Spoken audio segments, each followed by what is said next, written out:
Hi hello. ಈಗ ಗುಲಾಬ್ ಜಾಮೂನ್ ಮಾಡಕತ್ತಿದ್ದೆ. ಸಣ್ಣ ಸಣ್ಣ ಉಂಡೆಯನ್ನು ಮಾಡ್ಕೋಬೇಕು. ಹಾಲು ನೀರು ಮಿಕ್ಸ್ ಮಾಡೋನ್ನು ರೌಂಡು ಮಾಡ್ಕೋಬೇಕು. ಈ ಶೇಪನ್ನು ರೌಂಡಾಗಿ ಮಾಡ್ಕೋಬೇಕು. ನೋಡಿ ರೌಂಡಾಗಿ ಹೆಂಗಿದೆ, ರೌಂಡ್ ಹೆಂಗೆ ಮಾಡಬೇಕು.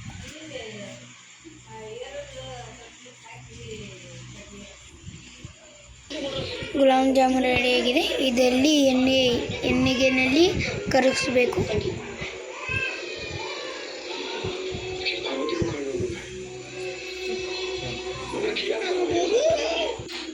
ನೋಡಿ ಎಣ್ಣೆ ಹಾಕೋಬೇಕು. ಎಣ್ಣೆಯಲ್ಲಿ ಚೆನ್ನಾಗಿ ಫ್ರೈ ಮಾಡ್ಕೋಬೇಕು.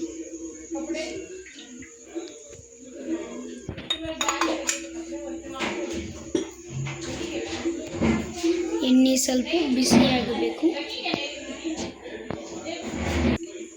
ನೋಡಿ ಎಣ್ಣೆ ಬಿಸಿಯಾಗಿದೆ. ಈಗ ಗೋಲ್ಡನ್ ಕಲರ್ ಬರುವಾಗ ಫ್ರೈ ಮಾಡ್ಕೋಬೇಕು.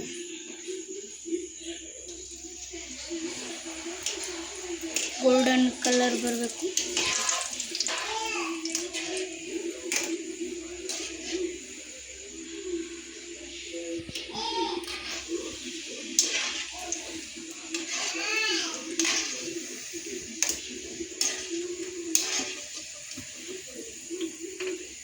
ನೋಡಿ ಗೋಲ್ಡನ್ ಕಲರ್ ಬಂತು.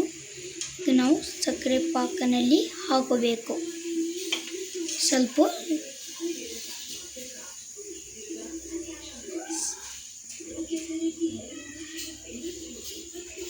ಬಿಸಿ ಇತ್ತಲ್ಲ, ಸ್ವಲ್ಪ ತಣ್ಣಗೆ ಮಾಡು ಹಾಕಬೇಕು.